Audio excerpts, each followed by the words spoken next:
What is up, everybody? Welcome back to DVDs, Nuts, and Popcorn. I'm your host, the Physical Media Mac, Mr. Tight White's twin brother. And by the way, speaking of Mr. Tight White, my boy made his triumphant return. Yes, he was found after all this time, for some reason, in a Mexican hospital somewhere in Tijuana. And he was in a body cast for 7 months. And now he's back, dropped a new video, new Goodwill video game hunting video, episode 170. Applause for him, guys. Let's take a moment out. Give him some applause. Give him his just due. Survived the refrigerator, flying miles through the air. Or did it fly 100 miles through the air and land in Mexico? I don't know. I don't know what happened, but anyway,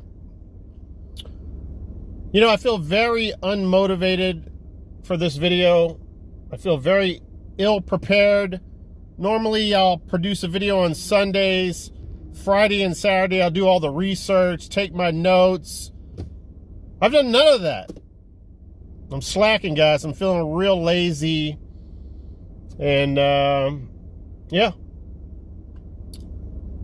I feel a lot of pressure on this video. I'm flying on the wings of uncertainty. Anything that I say may sound like I have no clue what the hell I'm talking about.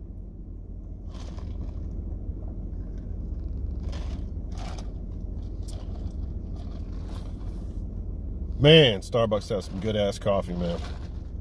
Woo!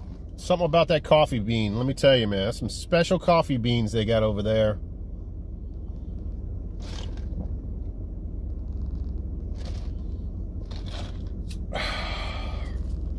All right, as usual, I got a box full of, you know what's crazy?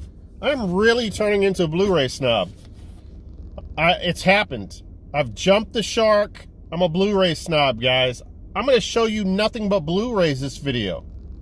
And by the way, speaking of Blu-rays, I know this is a terrible transition because Dollar Tree always said, $1.25 Bush always says shitty Blu-rays. But what the fuck is going on with Dollar Tree? The last 3 months, that place has been a shithole. You know, I used to talk so much trash about Dollar Tree, and then I started making videos and finding stuff here and there. The last 3 months has been a travesty at Dollar Tree. You can't find shit. It's the same old regurgitated shit over and over again. And shame on you, Dollar Tree people, if you're making videos showing that same bullshit. I saw a guy make a video yesterday. He had like Kino Lorber, what is it called? I'm gonna butcher what the fuck I'm saying here. Hold on a second. You know what I'm talking about. Kino Lorber. He had Kino Lorber DVDs or Blu-rays in the mix when he's showing off his Dollar Tree pickups. You don't know. There's Kino Lorber. He's not even explaining what he bought off the internet and what he got at Dollar Tree. So today I ran out and jumped out there and tried to find. I hit up a bunch of them thinking that there were good titles there, and there weren't. Friggin' idiot. Bait, click bullshit. Kino Lorber. Shove that Kino Lorber up your ass. All right, anyway.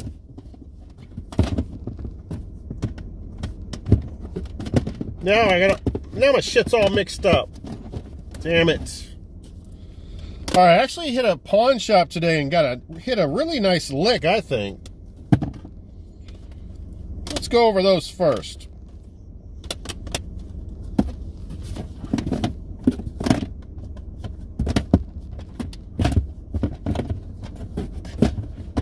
See, I almost forgot. No.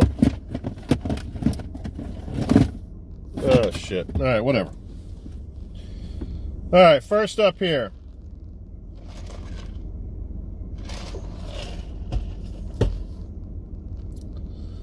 We got a double feature Blu-ray here. A really cool one, man. This is a kind of a one you wouldn't think that they would put these two titles together, but I actually like it. I think it's a cool double feature.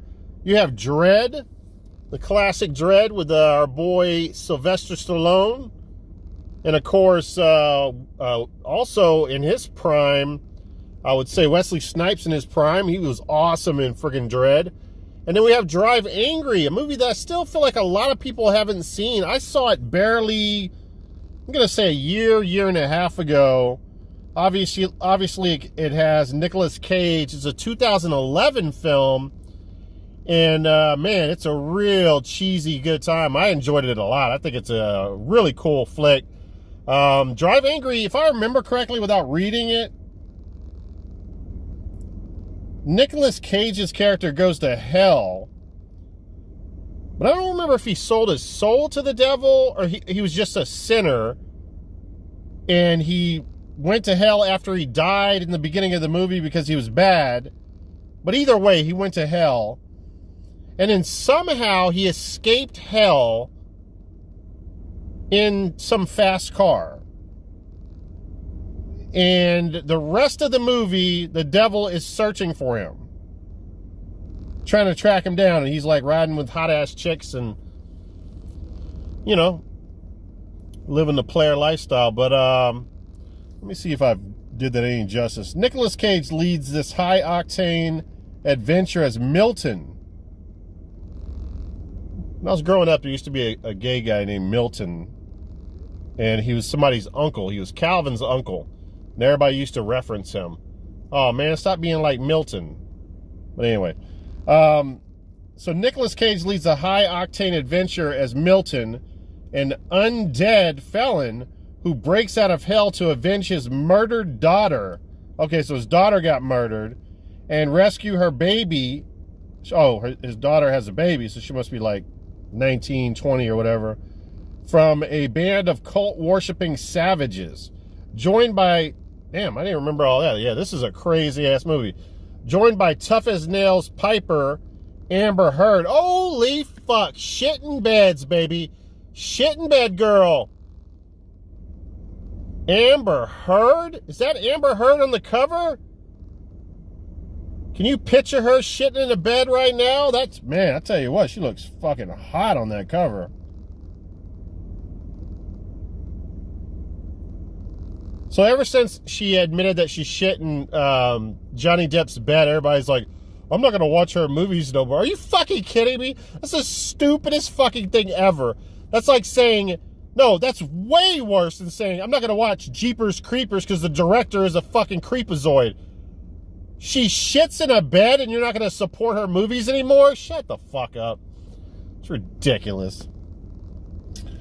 Anyway, joined by tough as nails Piper, Amber shit in the bed Heard, he sets out on a rampage of redemption while pursued by the devilishly enigmatic killer William Feischner. This is a fucking awesome double feature here, guys. $2, pawn shop. Can you tell my excitement over this?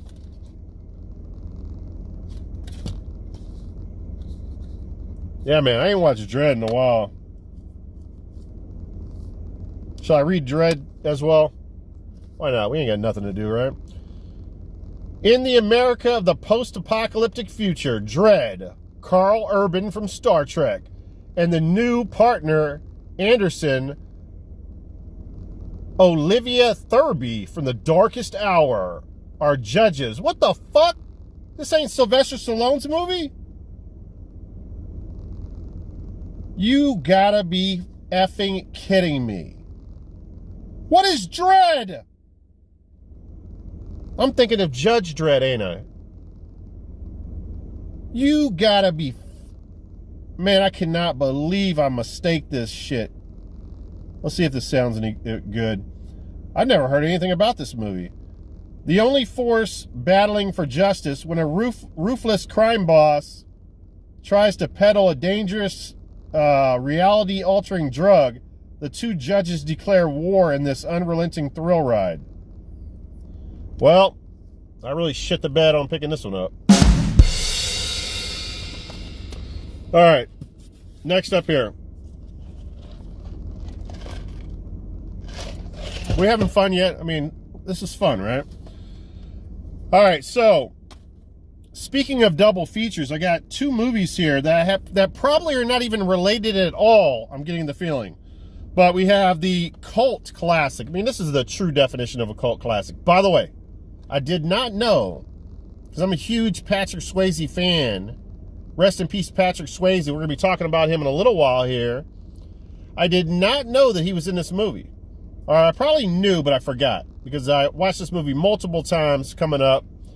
And yeah, Patrick Swayze is in this movie. Obviously, you have your boy Jake Gyllenhaal. You have Drew Barrymore as well.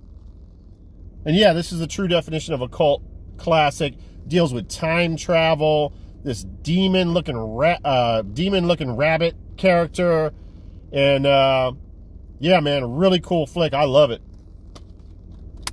This is the director's cut.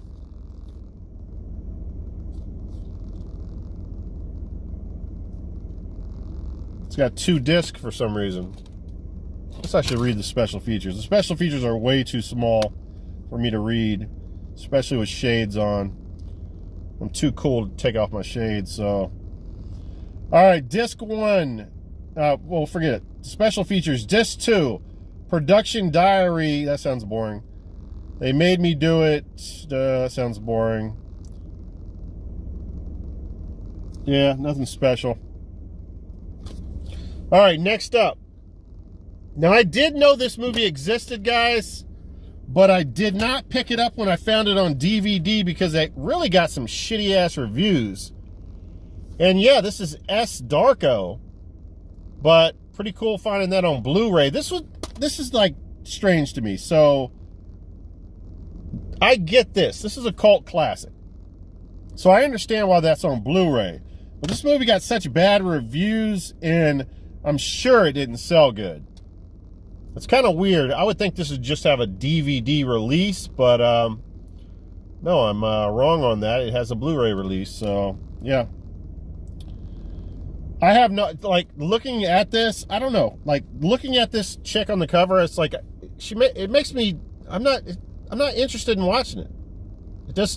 She does not captivate me. Just does not look like she's any fun. Of course, you got the demonish rabbit character. At least that motherfucker comes back. No Jake Gyllenhaal, no Drew Barrymore, no Patrick Swayze. And I don't even know if it says a Donnie Darko tale. So this probably doesn't even exist in the Donnie Darko universe, which really pisses me off. It says DeVay Chase. Well, actually, wait a second. DeVay Chase, it says Donnie Darko. So DeVay Chase was in Donnie Darko? What the fuck? Let me see something here.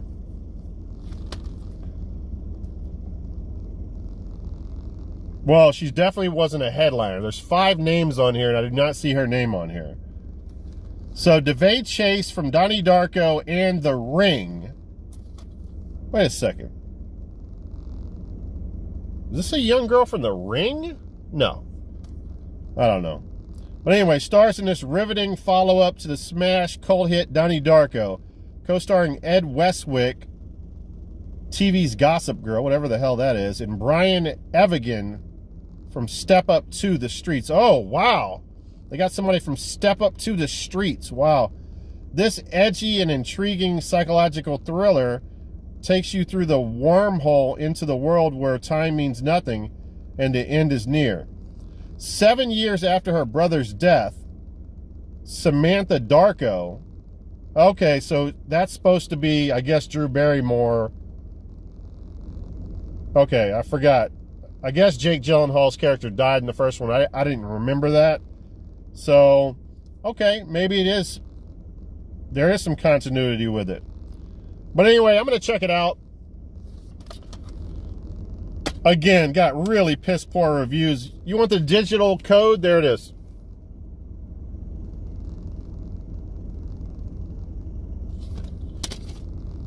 Halfway with it. So we have Donnie S. Darko on Blu-ray. It comes with 3 discs for some reason. I guess the digital. Yeah, digital copy. And then I guess bonus disc there. Disc 2 has S. Darko in standard definition, commentary with filmmakers, deleted scenes, the making of S. Darko, and then some segment called Utah Too Much. Utah, huh? I wonder if Utah was where the story was, the first Donnie Darko.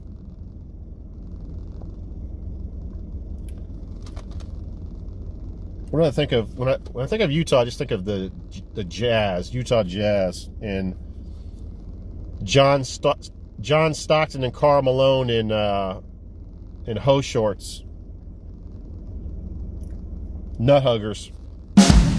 All right, now let me see. Damn, I can't believe I made that mistake with I thought that was a weird pairing, and that's why. All right, so yeah, man, the two Darko movies. Let me know in the comments below if anybody's seen S. Darko. I love time travel shit, man, so I don't know. Maybe it'll pull me in. I don't know. We'll see. This is pretty cool finding this on Blu-ray. Candyman, the collector's edition. This is a Scream Factory release. I have no clue if any of this stuff's worth any money. I didn't look any of it up.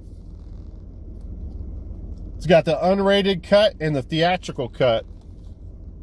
So yeah, man, that's pretty badass. I always liked Candyman for its realism, how they filmed it in the projects of Chicago. I can't remember off the top of my head what the name of that Chicago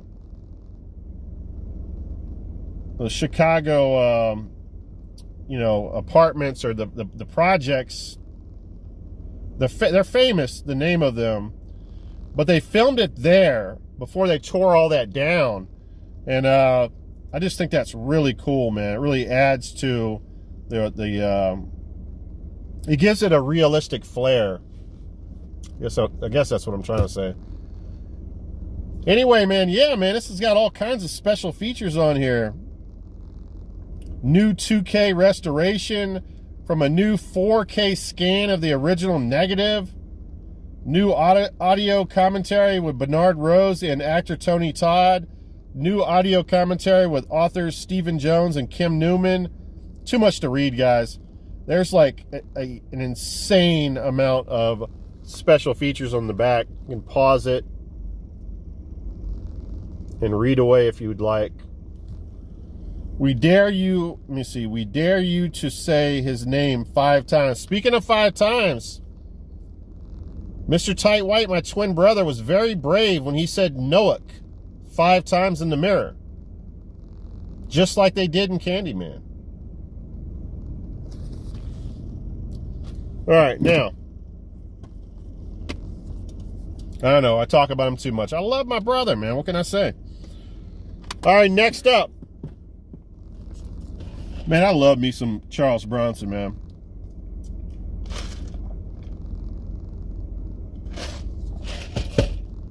Out in the wild at Goodwill, I only find Death Wish movies on DVD. I never find them on Blu-ray.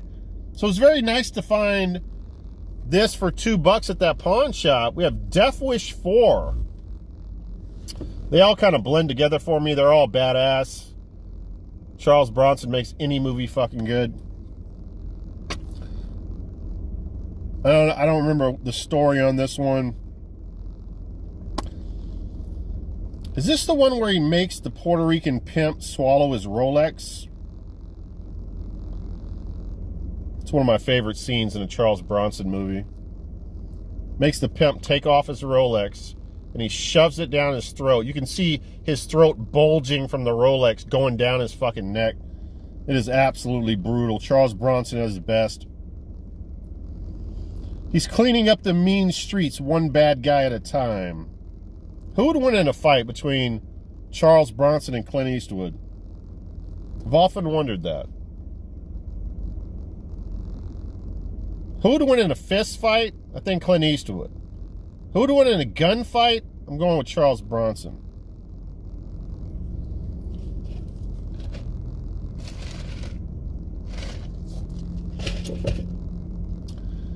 The streets are filled with death and destruction. Ruthless drug traffickers prey upon the poor, the lonely, the helpless. LA is a city desperate for deliverance. Until now, Charles Bronson returns as Paul Kersey, the original urban vigilante and a one-man demolition force in this pulse-pounding take-no-prisoners thriller. Death Wish 4, The Crackdown. All right, man, I think that was a come-up right there. $2 each on those Blu-rays. Hell yeah. What else do we got? All right, I'll just talk about this in this video. I did pick up one movie from Dollar Tree that I've never seen at Dollar Tree before. It was a very questionable purchase. $1.25 Bush. If it was $1, I would have no problem walking out that door. I have nothing on my conscience right now. No shame in my game. But it wasn't. It was $1.25. So it was a very difficult decision. But I was hoping to see Goldie Hawn when she was younger dance butt naked on stage as a stripper. So that's why I got it. Yes, sir. Crisscross with Goldie Hawn. The New York Times says, deeply touching. Crisscross makes all the right moves. So I guess she's a single mother in Key West. I used to live in Florida, so I've been to Key West before. So Goldie Hawn, stripper, Key West, raising a, I was a single parent for many years, raising a single kid here. A keenly observed and finely felt drama. The Hollywood Reporter. Let me see. Goldie Hawn delivers a stunning performance as a single mother struggling to raise her son in a sharp and compassionate drama with a terrific cast that includes Arliss Howard. Is that the guy Arliss from the sports show? Arliss? No. I guess it might be. And Keith Carradine. Very underrated actor, Keith Carradine.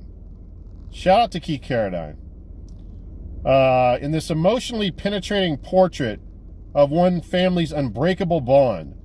In the summer of 1969, cash-strapped Tracy Cross must support her 12-year-old son, Chris, by working as a dancer in a sleazy Key West bar.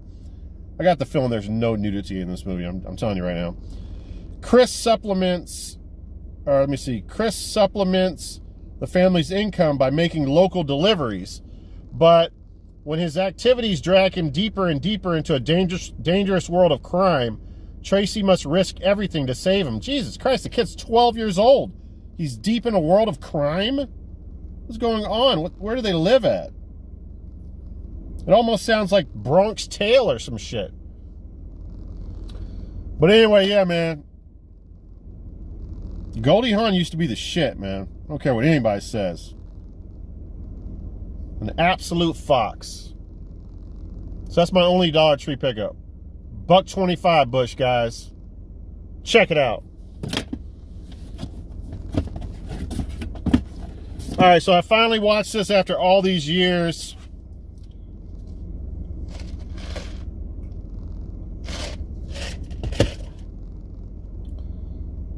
Ghost Rider, another Nicolas Cage movie. You know, this movie, I mean, it sounds badass. Nicolas Cage has a skull for a head. It's on fire, and he's driving a motorcycle. And I believe this is a Marvel movie, right?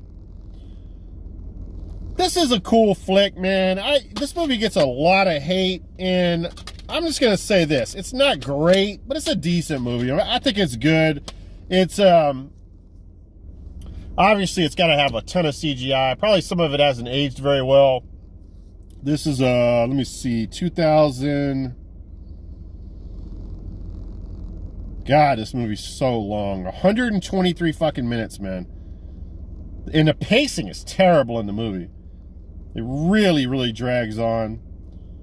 I think Eva Mendes. So I have three people here. 3 people. Now, Eva Mendez's body is not overrated, but her face, so Halle Berry, this is very controversial. Halle Berry, I'm saying, is overrated. I've always said that the girl from Friends, what is her name? Y'all know, Brad Pitt used to be married to her. Y'all know who I'm talking about. She is overrated. She's pretty, but she gets too much credit. She's just not as pretty as people think. Can't think of her name right now. And I'm also going to throw Eva Mendes in there. Or Eva, yeah, Mendes. I don't know. I'm not impressed with her. But anyway, yeah, at night, in the presence of evil, the writer takes over. I didn't buy the story in this. The story was just so outlandish. But basically, Nicolas Cage is this circus performer, and him and his dad, they ride motorcycles and they do tricks, jump through fiery hoops, do flips in motorcycles, jump ramps, and the son falls in love with a girl. He wants to run away with the girl because her father won't let him, is about to break them up. So, and I think his father is dying of cancer. He makes a deal with the devil. The devil cures his father of cancer, but as soon as he cures him of cancer, he makes him get in a motorcycle wreck and he dies. So his son sells his soul to cure his dad of cancer, and then, you know, obviously the devil backstabs him because his dad dies, which is really fucked up. And so he tells him, I'll use you later. And basically what happens, he's a bounty hunter for the devil. And that's when he turns into this fiery skull creature riding a Harley, and he has to do the devil's doing. And but also he realizes when he turns into this Ghost Rider, he can also do good deeds and stuff. So he starts to do good deeds, and he kind of becomes this mythological superhero. And yeah, the movie runs way too long. Could they have gotten a different guy to be a bounty hunter for the devil, a more grisly actor? Yeah, they could have. It's kind of like James Wood and vampires.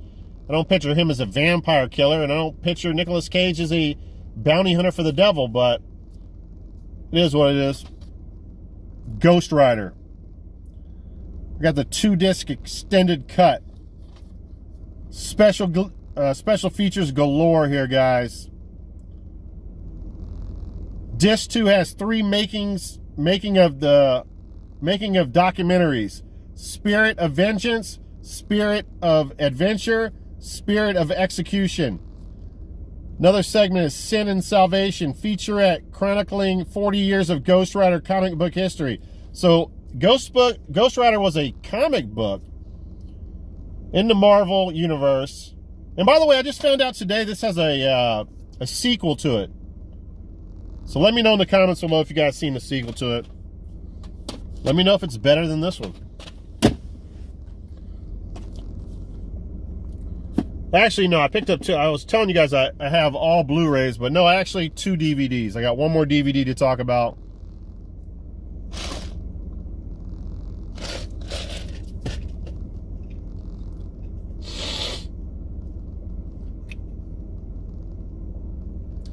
All right, this is hilarious. So, Sorority Row.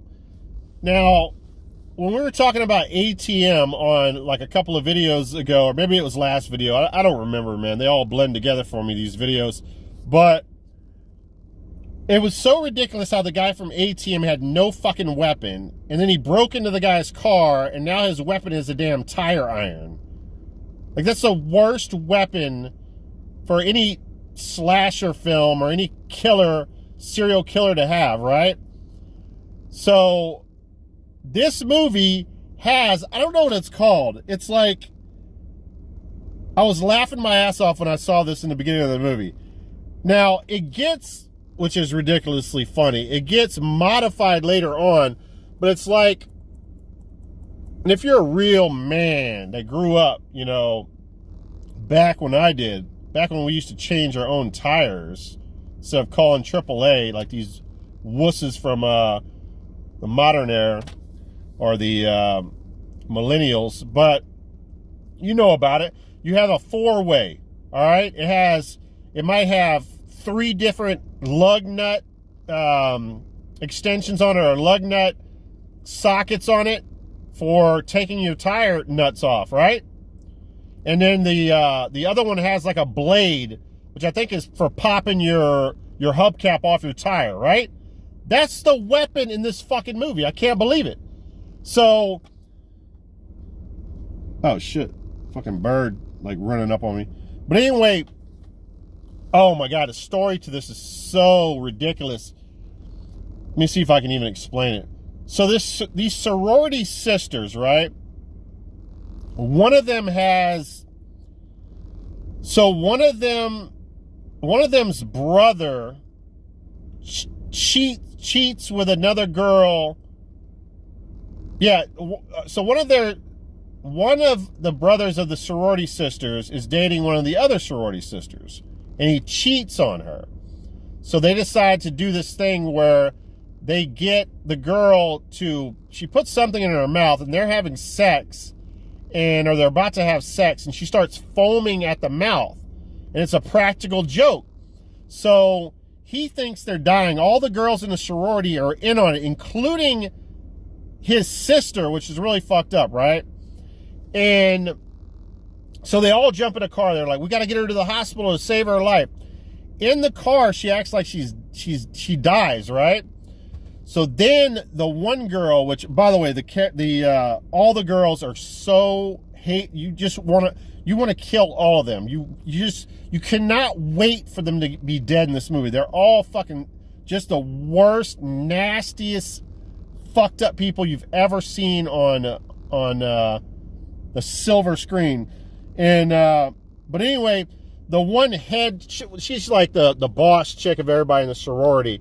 She's telling everybody the bad shit to do.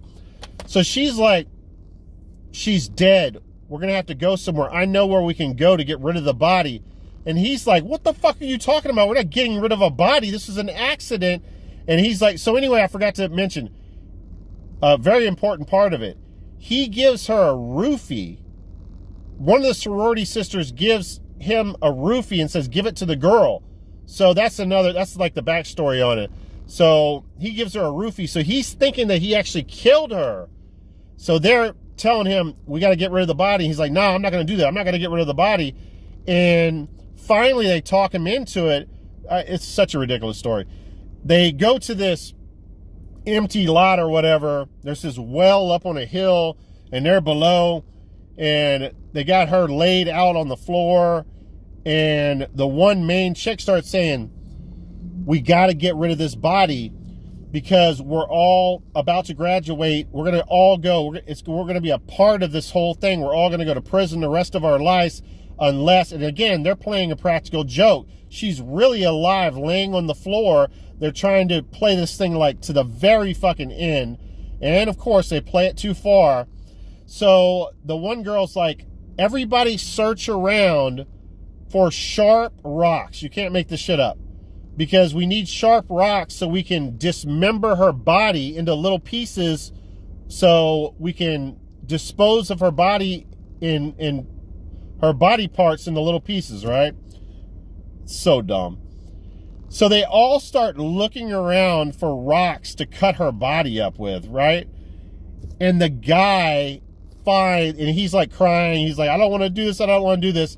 He grabs out of the car the 4-way tire iron shit and stabs her in the fucking chest with it and kills her for real.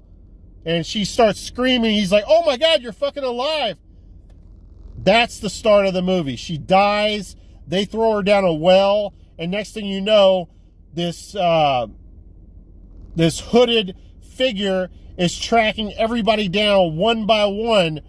And let me tell you, as much as you hate the characters in this movie, and as bad as that fucking setup was, the kills are freaking awesome in this movie. I'm not going to lie. There's some really good kills, some really good practical effects in it. And yeah, it was very surprising to see this movie actually was pretty good. And Kevin Thomas, my boy, from back in the Hollywood video days, his reviews, I used to always rent the movies if he had like a good review on them. And more than not, I always agreed with him. I mentioned this more than once. He says on this, and nice to see him around in the 2000s, because that was way back in the day. This came out in 2010. He says, gruesome killings, plenty of punch, and lots of attitude. Kevin Thomas with the Los Angeles Times. So yeah, surprisingly good, guys. I would say check it out. Special features, sorority secrets, story from the set.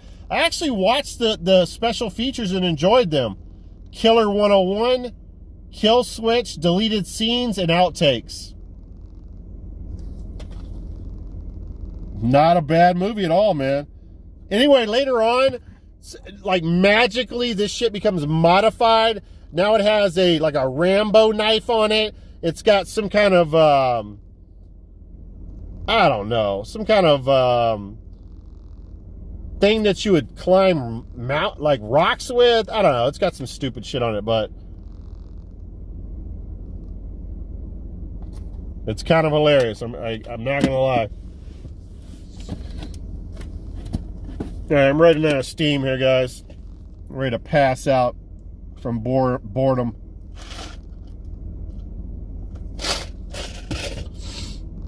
I'm ready to hit the house. Need to cook some food up.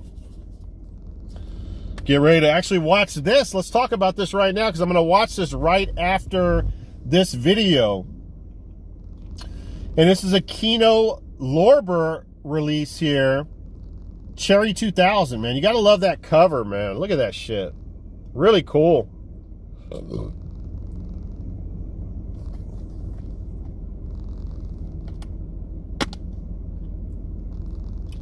Then Kino Lorber, as I like to call him, KL, always has that typical black disc there. This came out in 1987, guys. And without reading the back, this movie is like about these like robots that are hot as hell. Like the one guy in the beginning of the movie, you think it's his wife, and they're like about to have sex and stuff, and then all of a sudden they're like, I don't know why, he like takes her to the bathtub, and they're about to have sex in the bathtub, and then the water like blows all her circuits and shit. And then he goes out and finds another one. He has to buy another one. He tries to get her repaired. And other than that, I don't really know what this is about. It's like some kind of futuristic, I guess Cherry 2000 is like the model of this robotic girl. Let me see. Need a bounty hunter? She's your man. In the future, a man travels to the end of the earth to find the perfect woman. In this fun, futuristic sci-fi adventure, Melanie Griffith, back when she was hot as hell, is delightful and unflappable as a futuristic bounty hunter on a mission to find a robot replicant of a rich man's short-circuited wife. Okay, that's the girl that dies in the bathtub.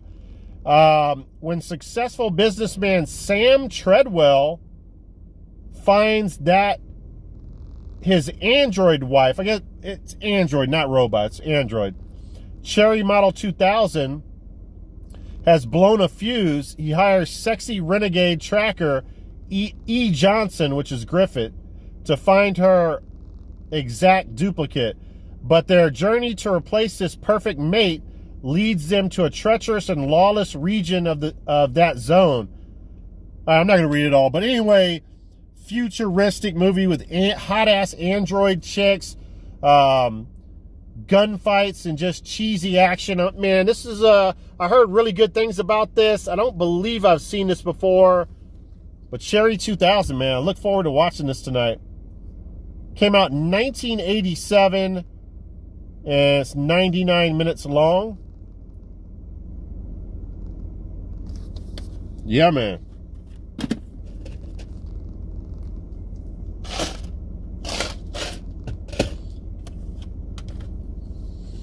I think I got up too early this morning. I got up at 5 this morning. That's some old man shit. Old people get up that early. All right, next up here. We got a movie that I've actually owned for a while. This is a Code Red release, The Last Hunter.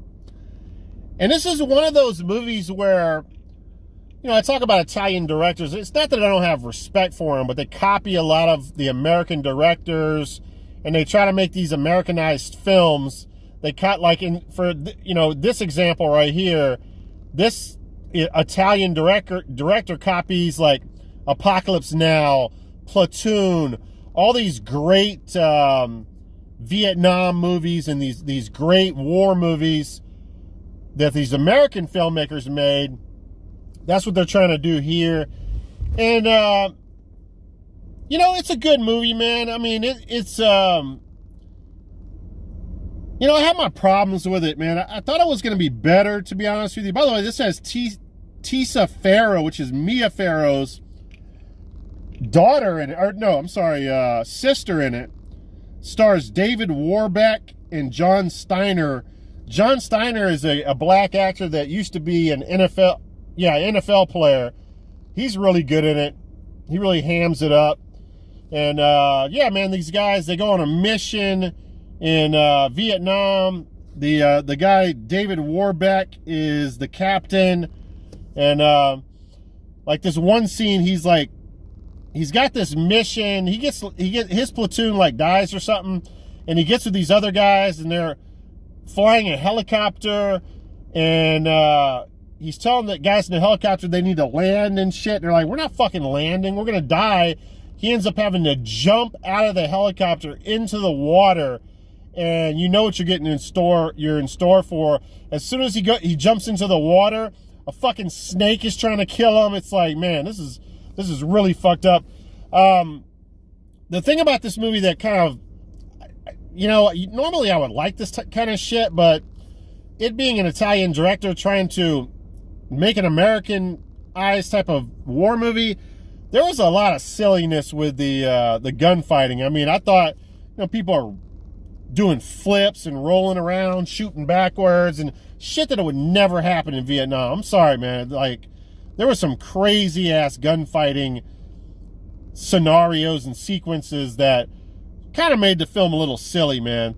As raw as the footage was and how cool some of the footage was, there was some real silliness to it. And, but I'll tell you what, man, one of the parts of the movie that really got me and made me say, okay, I'm glad that I own this shit. I'm a big fan of killer rat movies, and holy fuck, man, this has got some good killer rat sequences in it. So if you've ever seen, like, in Vietnam, they would have these like straw houses and shit, and they would be built on the water, or they're made of wood, and they'd be built on the water, and they would have like these trap doors that would open up, and then below would be like the basement, but it would be actual water, and they would have these wooden cages that they would drop the Americans that the Vietnamese captured, the Viet Cong, and they would drop them in the water. So there's a sequence where they catch the captain and they throw him underneath this fucking wood shack into that cage. And all of a sudden these rats, they're relentless. I don't know if they're neutral rats or what, but they have red eyes. And the other guy that's in the cage that looks like he's half dead, he's like, there's no sense. They're relentless. They never stop. So the captain is like shooing away. He's like slapping these rats, and they keep on coming and coming. Their red, beady eyes. And the one guy finally gives up, and he goes under the water, and all these rats jump on him. And then he raises back up, and they're eating his flesh. And then more and more rats are coming, and the guy is like, the captain, who is like the toughest he's tough as nails. He's the Vietnam, like literally, like he'll eat snakes and shit. He is screaming like the biggest bitch, and you're like, holy fuck, man, I would be screaming too. These rats are terrifying. They are absolutely terrifying. He's screaming at the top of his lungs like a bitch, and you're like, holy fuck, this is one of the scariest sequences I've ever seen in my life. It really saves this film for me. Really good sequence. Finally, he's saved out of that. And the ending of this movie really pisses me off, though. It makes no sense. I'll go ahead and spoil it. He ends up escaping he completes his mission, ends up escaping with Tisa Farrow's character, and is rescued by a helicopter. And he tells Tisa Farrow's character, go ahead. She jumps on the helicopter, and he stays there, and then the fucking helicopter, like, drops bombs on him in the village and blows everything up, and he dies. And it makes no fucking sense. It's the stupidest ending to a movie I've ever seen. And it really pisses me off. Thank God for the rat sequence, because otherwise, I don't know what I would have done with that movie. All right, speaking of my boy Patrick Swayze, by the way, I thought he was younger. He was actually, I can't remember when he died, but I think that there's this kind of myth that he died at a lot younger age. He was actually born in 1952, believe it or not. But, yeah, man, love me some Patrick Swayze, no homo. And this is a movie that gets a lot of, I don't feel like people rep this movie enough. It gets a lot of hate. And, you know, I can see it's not as good as some of his better movies like Roadhouse, Red Dawn, The Outsiders. What's another really good movie? Point Break with Keanu Reeves. Excellent movie. Very underrated movie. Had Red Hot Chili Peppers in that movie as well, where they're bank robbers and shit that were in a president's mask. Unbelievable flick. Anyway, Black Dog, man. This has got Meatloaf in it. He's the evil character in it. It's got Randy Travis in it. And, yeah, man, Patrick Swayze is a reformed convict only because he fell asleep. He was a truck driver. He fell asleep at the wheel and got vehicular manslaughter. Had to do a couple years in prison. Got out. He has he's on probation. He can't drive a truck again. His boss, wherever he's working, offers him to drive a truck across country. He knows it's illegal. He says no to it. Then, of course, he's offered $10,000 to do that. He says he can't do it. And then, of course, his wife, he finds out his wife is about to lose the house and the kid. Foreclosure, and they owe $9,000. So he ends up having to do it. He goes up and meets up with Meatloaf. He gets his truck. He meets Randy Travis. Meatloaf's like, you got to drive with Randy Travis. And then there's another two characters that have to drive behind the truck in their car. I think it's like in a Trans Am or some shit like that, as a follower and to keep those guys safe. But then there's triple crossing involved. There's like the FBI's involved with it. Charles S. Dutton is one of the FBI. And I think I could be wrong, but isn't I can't remember if it's the principal that ended up getting in trouble for, ended up going to prison. I think he's in this movie as well. I can't remember though. But anyway, it's hilarious. Randy Travis is like he's a wannabe singer in this movie, but he sings terrible. And what was I saying? So Meatloaf's character is like trying to intercept. For some reason, he's trying to intercept he's sending guys to blow up the truck. They're trying to deliver guns. It's a real convoluted story. I don't even know if I understand it. It's really an insane story. But meat and potatoes of it is Patrick Swayze's a badass. He's driving a Mack diesel truck.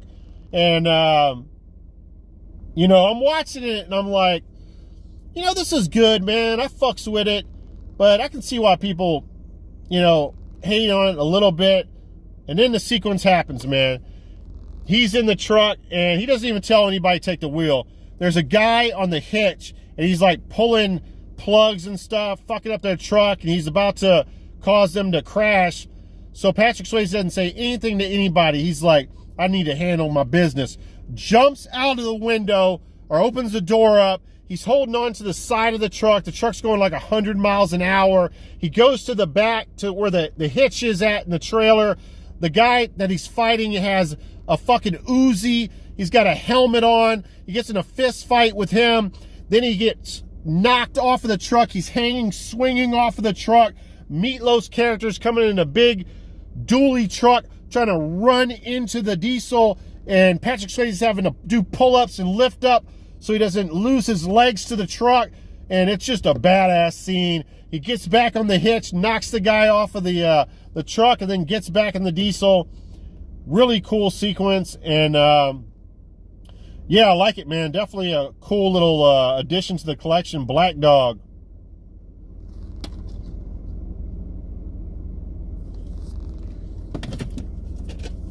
All right, now, last movie. I picked this up off of Amazon. First of all, this has the top 5 best movie names of all time. Slashdance. Hell yeah, guys. I fucking love that name.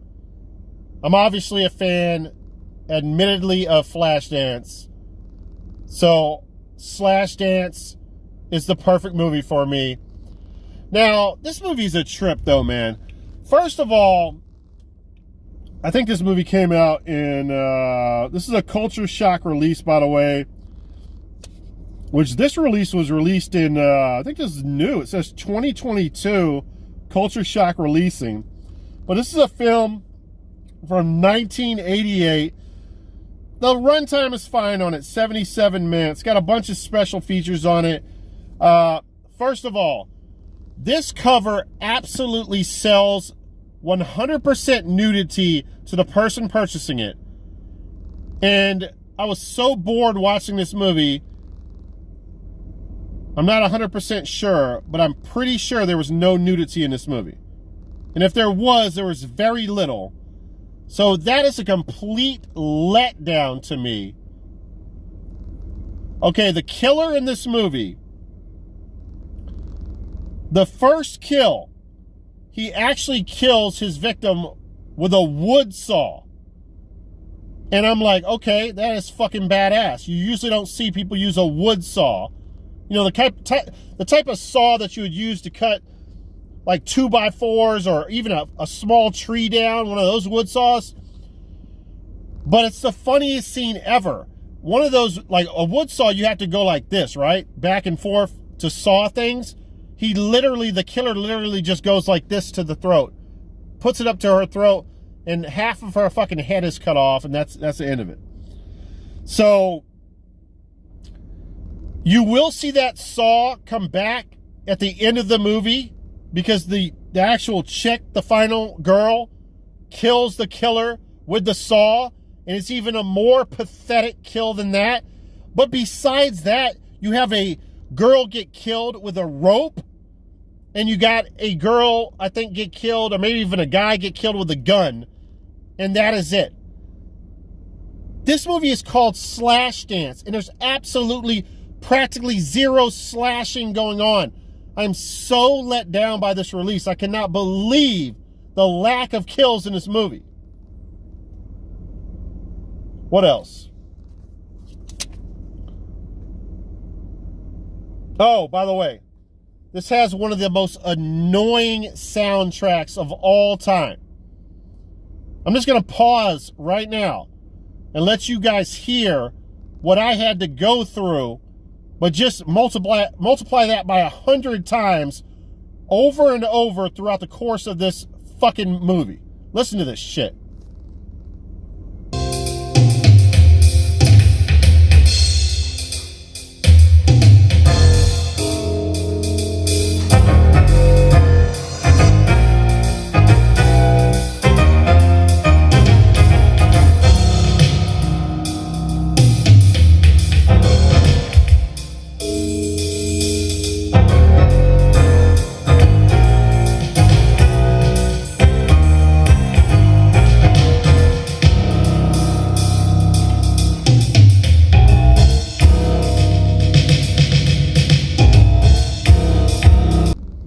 Yeah, you want to kill yourself, right? You want to shoot your head off. Yes, that's how I felt watching the movie. All this movie makes me want to do is go watch Flashdance. Now, I still love the name, and because I'm insane in the membrane, I'm still keeping this for my collection, because Slashdance is a pretty fucking badass name. I absolutely love it. But anyway, the killer in this movie this is more like a play than it is a movie. It's so bad. The dancers are practicing or rehearsing the whole movie, and there's the director's directing them how to dance and trying to motivate them, and the stupid killer comes around like, once every 30 minutes to attempt to kill on somebody. It's so dumb. But yeah, I love the name, so definitely going to keep it. All right, guys, that's it. Dance. That's the movies that I picked up this week. Hopefully everybody out there has a good 4th of July weekend. Shout out to my boy Ty Lord, who is having some medical issues. I wish you a speedy recovery, Ty Lord. And yeah, man, so that's it. This is what I picked up. Let me show you. Maybe we'll do a screenshot of this. Or maybe not. I don't know what I'm doing.